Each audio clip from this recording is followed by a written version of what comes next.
Hey, thanks for joining me here on the Business of Agriculture. It's me, Damian Mason, and we got a great topic for you today. It's about production and promotion. Okay, that's what we're going to be talking about. If you build it, they will come, right?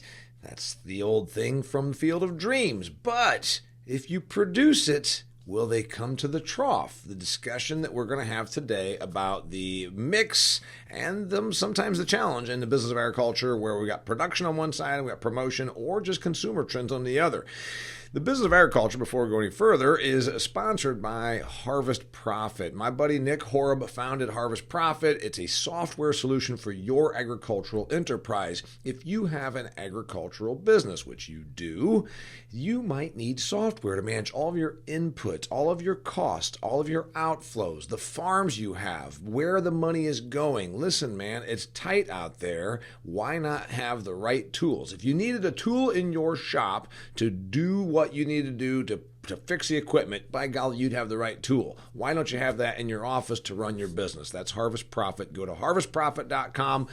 Tell them Damian Mason sent you there and say hi to my man Nick Horeb. This episode of the Business of Agriculture, like so many since the beginning of year 2020, is not just a audio, it's also a video. So please go to the Damian Mason channel. That's on YouTube, Damian Mason channel, and subscribe. It won't cost you anything. It'll help my visibility. I really would appreciate it because more people need to see the messaging we're putting out there for folks in the business of agriculture, as well as those who are not within the business but use this as a resource to understand the business of food, fuel, and fiber. Okay, if you build it, they will come. This is kind of an agricultural mentality, if you will. Now, I'll admit, I never saw the movie. I think it came out like in the early 90s, Field of Dreams. I'm not particularly into baseball movies, although Bad News Bears was kind of funny, and Major League is certainly good, so maybe I am into baseball movies. But I never saw Field of Dreams. I've seen a few snippets of it. But I understand the concept. Kevin Costner goes out to some Iowa cornfield and builds a field, and then ghosts come out of the cornfield and play corn, something like this. Okay. So speaking of corn, speaking of Iowa, speaking of all of that, we tend to think that way in the business of agriculture, or at least we always have, meaning for most of our existence. We produce this product, and the consumer is hungry and is going to come up and eat it. Well, we know that began to change starting about 100 years ago, because we had surpluses for the first time ever, starting in the 1920s, 30s, here in the United States of America. Places that were affluent, well-produced countries that have agricultural technology. We started to see something we'd never seen before: too much of stuff, too much of agricultural commodities. In 1966, was the very first attempt by agricultural organizations to market their product in a sort of collective fashion. Now, we had seen cooperatives before, but that again is for grain storage or how to sell or work as a buying cooperative or find market forces to sell more of our grain and not get taken advantage of. That was the cooperative system, right? So we started doing something like that on promotion of our commodities. In the 1960s, the agricultural marketing services came about. There was a checkoff program. So it was called the checkoff program, I am told, because back in the day, farmers had the ability to check off a box and say, yes, withhold money from my check, from my sale of crop or product, and use it for marketing and promotion purposes. So that's what we're talking about going back. These programs really took off in the 70s and particularly in the 80s and since then. And right now there are 21 or 22, depending on which USDA site you go to, 21 or 22 organizations that are marketing agricultural commodities, from avocados to blueberries to honey to milk to beef to eggs to lamb to Christmas trees. So what we got to look at now in our time together is we're darn good at production. That's the thing you always hear me talk about, and people say, Damian, you're always talking about niche products and diversification, but you know what? I just want to grow corn and soybeans. Well, that's fine. Except that it is a pure commodity play, and when you are going to be a corn and soybean producer 5 years from now, 10 years from now, if you're not niched, you have a couple of choices. Get huge so that you have commodity scale so that you can operate in a huge and a huge commodity production mindset where you just buy stuff as cheap as possible, produce stuff as cheap as possible, and then take the little bit of margins you're going to get. That's how commodities are, from coal to cotton to anything. It's really always been that way. It favors huge scale. Or you're going to have to diversify into some sort of a niche. So commodity marketing really came about with the checkoff programs when they said, hey, we got to probably admit here, beef is beef. Cotton's cotton, peanuts are peanuts. Oh, sure, there's all the different kinds. But they said, no, we're just going to promote and do research and education on selling these things. So that's how the whole checkoff programs have worked. So what I'm saying is, I'm glad that my friends in agriculture have known for 30, 40, 50 years the need to do promotion. However, is it being done right, or could it be done better? And I know that we're probably going to step on some toes because many of the people that keep up with me are paying into or even members of some of these organizations. So I'm going to give you what I see from a marketing perspective, from an entrepreneurial perspective, where we miss the mark on selling our products or marketing or promotion. So that's kind of what we're doing here now. The groups, like I said, are from almonds to avocados and all, most of the proteins and whatnot. So there's a lot of money that comes in. One website says it's $750 million. Another one says it's $900 million. And this is the monies that are taken out of a farmer or producer. If you sell a live steer, there's $1 taken out of your check. If you sell 100 pounds of milk, 15 cents is taken out. It's like 2.5 cents per pounds of avocado. And it goes, of course, with everything. It's a small portion of what your input is, and then there's a small portion taken out. So these organizations are backed up, or shall we say regulated, by United States Department of Agriculture. In other words, you can't just go and start one of these and have the backing. It could be voluntary. You and 7 of your neighbors could start a marketing campaign for, rangeline road beef producers, and you would not have to go through this. But if you want to do it through the federal channels and have the checkoff thing where it's mandatory, because that's the thing, it's no longer that you check the box. Checkoff programs, as they're called, are not voluntary, they are mandatory. And you've seen the campaigns. The incredible edible egg. The other white meat. Got milk. Beef, it's what's for dinner. Cotton has one. I kind of liked it. Cotton from blue to green. There's another one in here too. Fabric of your life. Fabric of your life. I like that one a lot. Very clever. So you've seen these things. And so do they work? Well, that's the other part of this. We say, all right, we're business people, Damian. We get it. We know you always harp on us that all we focus on is production, because generally agriculture people focus on production. How many gallons? How many pounds? How many bushels? That's what we do. We love production, but producing it, unlike that cornfield that Kevin Costner built, doesn't mean that they're going to come out of the cornfield as ghosts and play baseball, or more importantly, come to the trough and buy your product. So generally, you always need the promotion. They taught me something back when I was in the lighting business, 26 years ago, when I was in the lighting fixture business. They said, are we going to be a business that tries to sell what we can make, or are we going to make what we can sell? And that was never lost on me, because it wasn't most people who thought that way. Most of the old rummies that were in the lighting business thought like, hey, you know what? We're real damn good at making 310Ps. It's a plastic trim for a recessed light fixture. So they just figure, let's go out and figure out a way to sell more recessed light fixtures and more of those. We're real good at making them. Yeah, well, the consumer doesn't want that. Doesn't matter. Tell them it's what they need.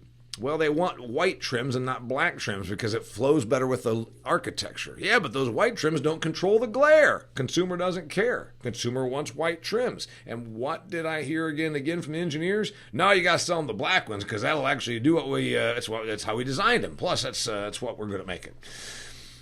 We lost out on $40 or $50 million of market share because we wouldn't change the color of plastic on a light fixture. Just think about that. So you're saying that's stupid. Well, in agriculture, are we also missing out on market share because sometimes we stick with what we know how to do and say, just going to sell them what we make? So the checkoff program was designed to, and it has to be, the monies that go into it have to be for the purposes of education, research, meaning I can educate I can go around to schools and say, here, children, is why you should eat more peanuts. Research, meaning I can put somebody in a lab and say, we just found a new use for honey. So instead of worrying about just selling more honey for honey, there's this new use for it. You can put it on your shoes, whatever the thing is. Education, research, and promotion. Now, it has been my observation, being around this business for 51 years and having an entrepreneurial mindset and a salesperson mindset and a promotional mindset, that while we're so good at the production, we focus on production, we think that things are promotion that are really not. So I'm going to bring you to the first dilemma of marketing as we do it through our checkoff programs. We tend to staff up these organizations, these 22 organizations, we staff them up with politicians and dietitians. And I know someone's going to yell at me, and if you yell at me from the Cotton Council, I would understand, because you're right. You're probably not hiring as many dietitians with the cotton as you would with, say, the blueberry organization. Dietitians, yes, to do some research, to put out menus, to talk about new ways to utilize your product. Yes, that's probably a good utilization of some of your resources. Now, how many times have you ever bought anything from a dietitian?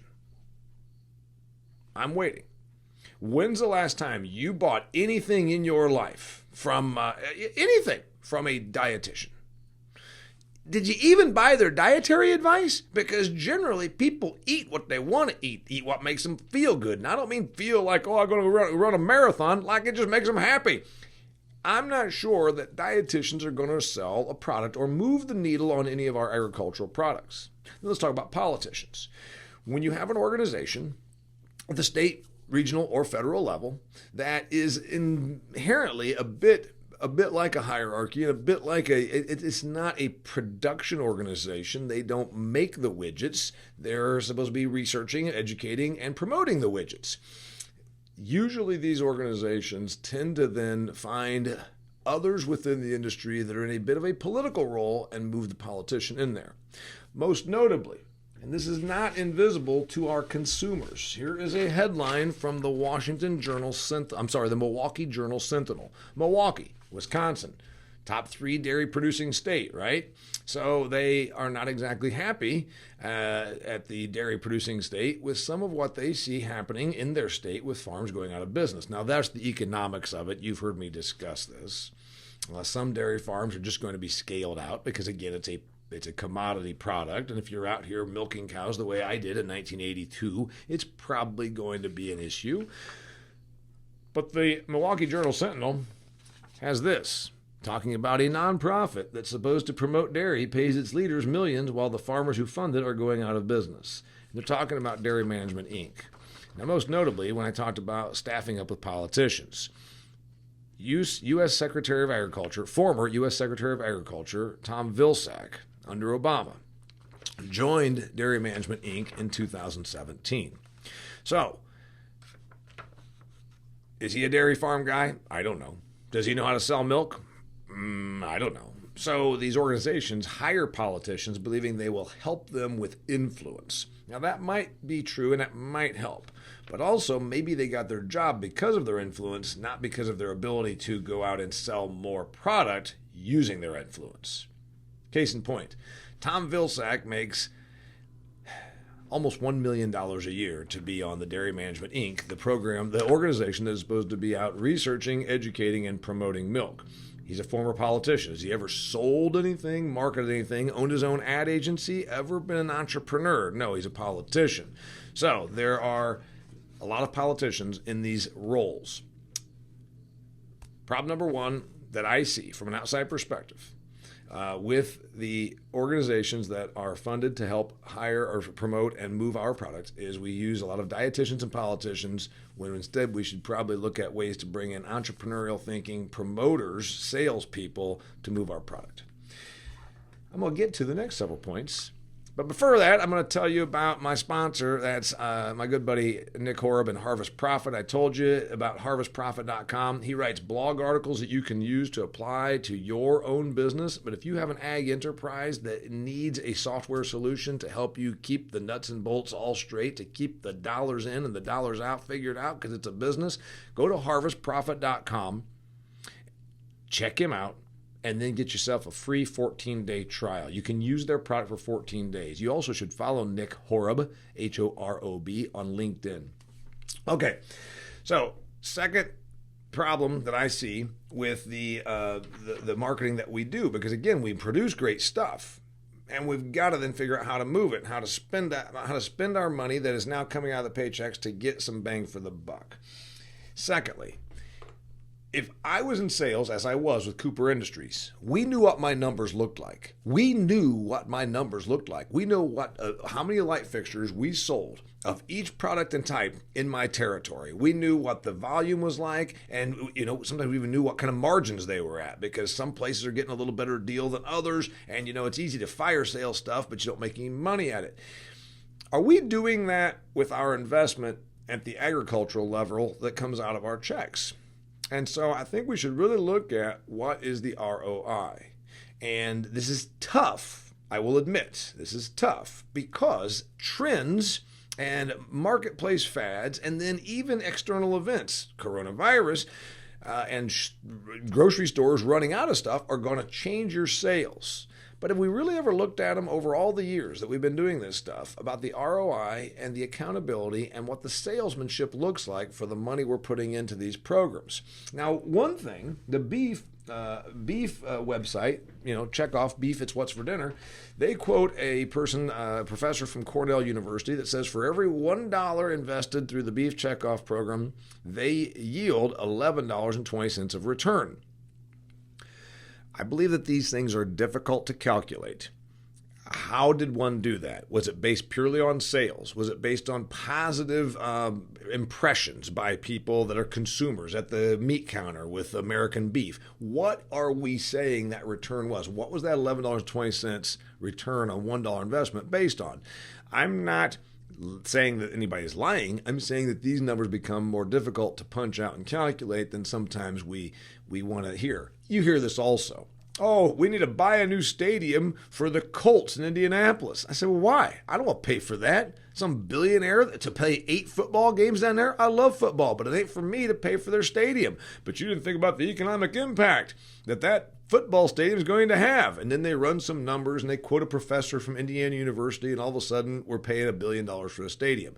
I question some of that because it is difficult to follow through. There's so many different chains that we're talking about there. Number 3 thing, and again, let's talk about the fads, because that's the other thing that do hop into this. That it's difficult. It's difficult to track this. Let's look at eggs. You've heard the statement, the incredible edible egg. It's a neat thing, begun by, of course, the American Egg Board, which is a consortium of all the egg farmers, which there's not a lot of. It's a very consolidated industry. American Egg Board came up with that slogan in 1976. You'd say, and I know that slogan, incredible edible egg, love it. Did it sell eggs? Well, sometimes there's external forces that dictate egg sales and every other food sale a heck of a lot more than a clever slogan. In 1976, it was a neat thing to do. And the egg industry needed some consolidation, needed a common effort, needed to have some cohesiveness. So they come together, they get an ad agency, they invent this whole thing, the incredible edible egg. But we lost egg consumption from that very day, and even from before that, into the 1990s. Egg consumption went clear down. We bottomed out around 230 eggs consumed per American per year. You're saying, I don't eat that many eggs. Well, yeah, you do. Remember, they're in other stuff you eat sometimes. It's not just like cracking one open and frying it on a skillet. Sometimes it's in other stuff. We went down to 230 eggs consumed per American in the early 1990s. And then we said, wait a minute. I think this whole thing about egg beaters, cholesterol is a bunch of bunk. And starting in the early 2000s, we started eating eggs again. We're up to 280 eggs per American per year of consumption now. And you'd say, well, that's good. That's marketing. That's promotion. That's research and education. Well, maybe it is and maybe it isn't. Maybe folks just decided they wanted their eggs and they didn't give a damn anymore. And whether or not you called it the incredible edible egg didn't really matter because they were doing that and from 1976 until today. And what do we have? We have a big consumer change. We have a fad change. We have some different ideas on health and nutrition. And I don't know if you can say that's all because of the American Egg Board. Now, of course, the American Egg Board is going to say, yeah, well, during that time when we went from 230 to 280, it's because we were out there educating the consumer, and we were also doing research that proved that this cholesterol thing is a bunch of untruths. Again, that's fantastic if that's the reason it happened. But sometimes there's forces that are greater than what our funding can do, and that's about what consumers want to do. Number 3.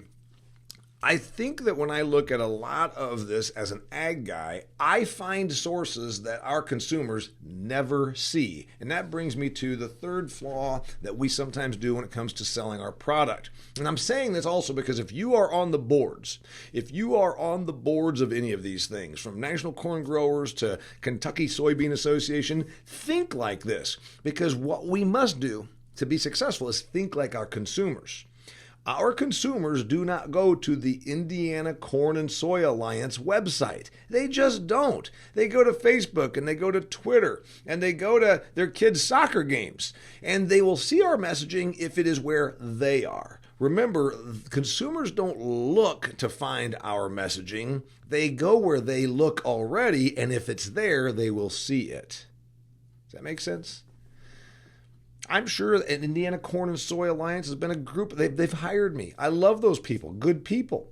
But if they have a website called Indiana Corn and Soy, I promise you, none of the 7 million people in this state are going there to look at it. It's just not what consumers do. They look at stuff that benefits them. And if your message gets in the way between them and what they're looking for, it'll get seen. If it's on the way, it'll get seen. If that billboard is where they are going already, they will see it. But they are not going to drive out of the way to come to your farm, to go into your barn, to look at your message and see that you have a milk or beef, it's what's for dinner sticker hanging in your office.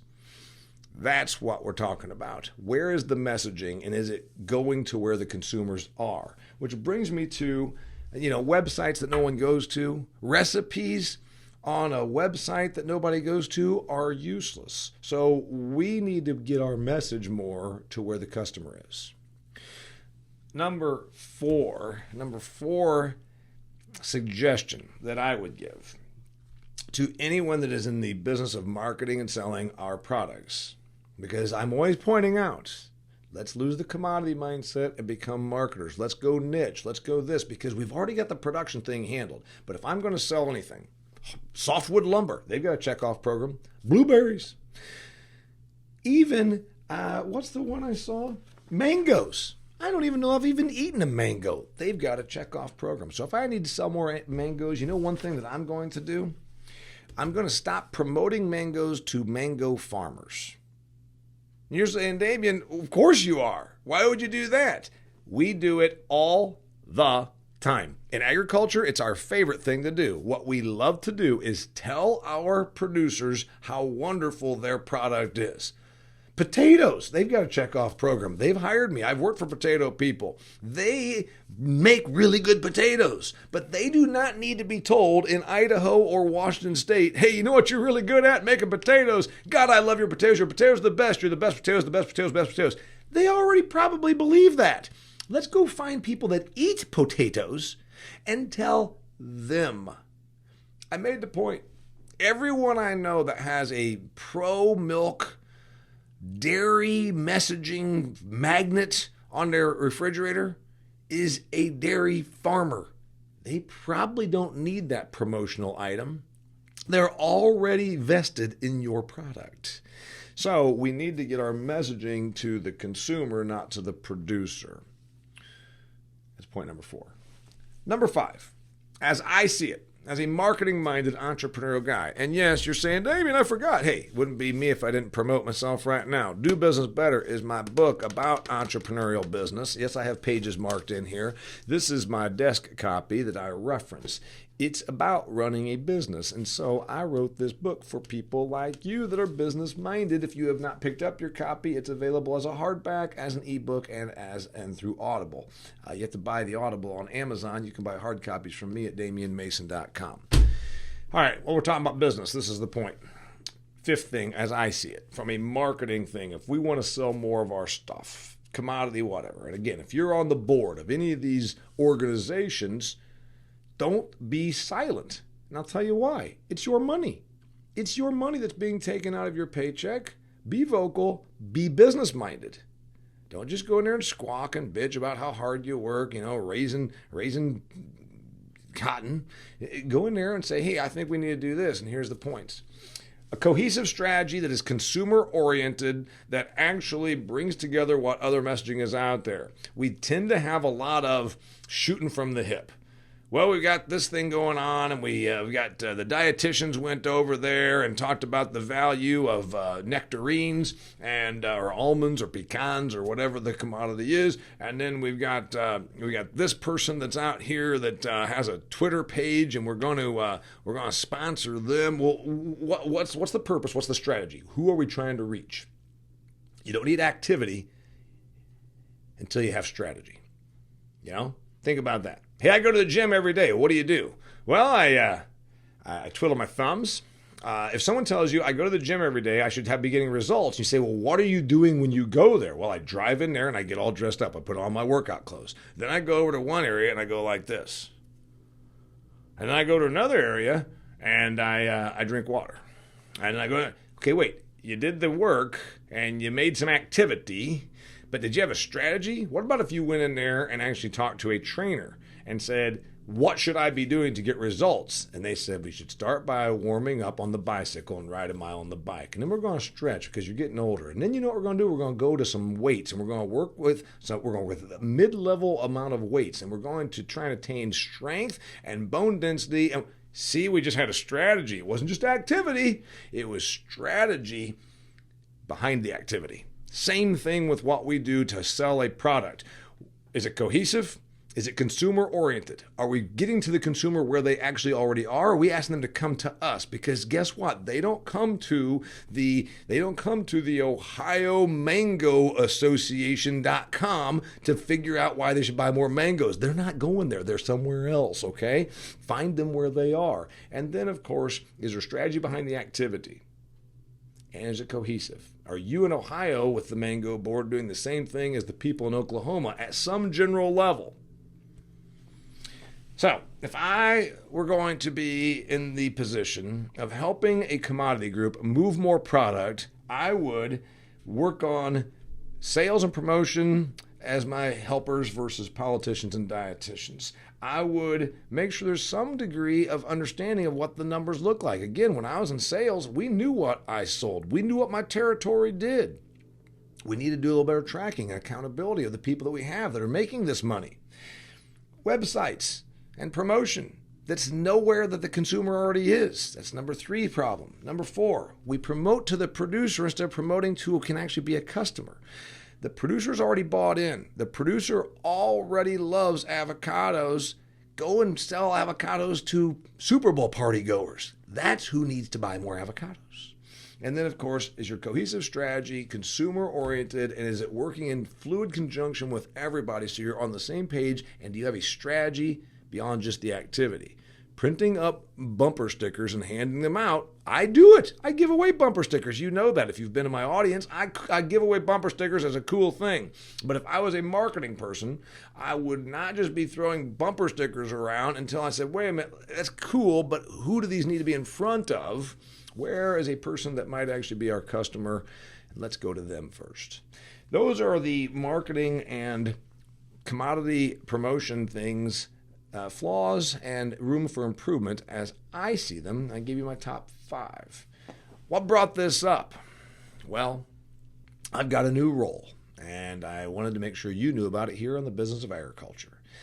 In addition to speaking and writing books like my book, Food Fear, my book about business of agriculture, Food Fear, in addition to all that, I also have some other interests. I've got my farm, I've got some other things that I do, some consulting. Well, I've teamed up, and I'm in a role right now that just began, end of September, with Georgia Milk, with the Georgia Milk producers. And I'm going to help them spend some of their money to get some more bang for their buck and sell some milk, to promote the fluid milk for the dairy farmers of Georgia, to give them some visibility, and to also help them move some gallons, while also improving the impression and the visibility of their product. That's what we're out to do for them. So teamed up with an advertising and branding friend of mine, and I'm bringing the ag side, he's bringing the branding side. So wish me luck on that. If I can help you in any way move or sell more of your product, give me a call or send me an email, Damian@DamianMason.com. I also want to tell you about my new launch called the Business of Agriculture Success Group. We're doing really well. We've got over 24 people get together 2 Wednesdays per week on an online interactive forum. I send out the link, I put out the topics, we have guest speakers, and we talk about issues impacting the business of ag. It's a great development tool for your ag business. If you're an ag professional, you want to have a community of like-minded ag professionals that you can bounce ideas off of, glean insights, hear from smart speakers, look ahead, have intelligent dialogue. The Business of Agriculture Success Group. It's $49 for the first month, $99 a month thereafter. So I'd love to have you join me. Please send me an email if you're interested. So that's it. I want you to be brilliant. I want you to go out there and think about how we can sell more of our product. You know, if you build it, they will come. That's not true. If you produce it, there's no guarantee they're going to come to your table, come to your trough, come to your store, come to your commodity and buy it. Production does not create demand. Okay? Hunger creates demand. Desire creates demand. Me wanting more of what you make creates demand. A couple of thoughts for you also. Even promotion is no guarantee.